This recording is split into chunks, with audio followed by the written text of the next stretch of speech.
आपके जो ठाकुर जी हैं गिरधर लाल जी, वे आपके जीवन में कैसे आए?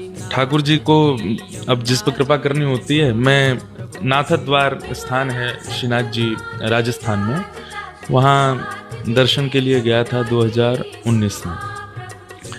तो उस समय ना तो लोग इतनी कथा मेरी सुनते थे, ना लोग इतना जानते थे। तो हमारे व्रज के ठाकुर जी ही राजस्थान आ गए हैं। दर्शन करने में गया था, तो वहाँ से दर्शन करके जब निकला तो मार्ग में एक दुकान पर कथा चल रही थी। उस समय मेरी कथा कोई ऐसे सुनते ही नहीं थे। तो मैंने कहा ये मेरी आवाज कहाँ से आ रही है? छोटी छोटी गलियां हैं वृंदावन की तरह।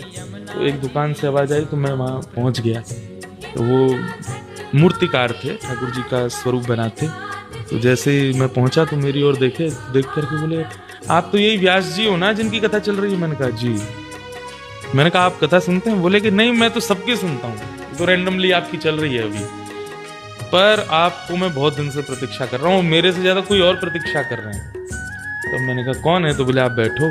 फिर वो भीतर से एक स्वरूप लेकर के आए, प्लास्टिक का डिब्बा था उसमें लाल कपड़े में, और ला करके बोले ये आपकी प्रतीक्षा कर रहे थे।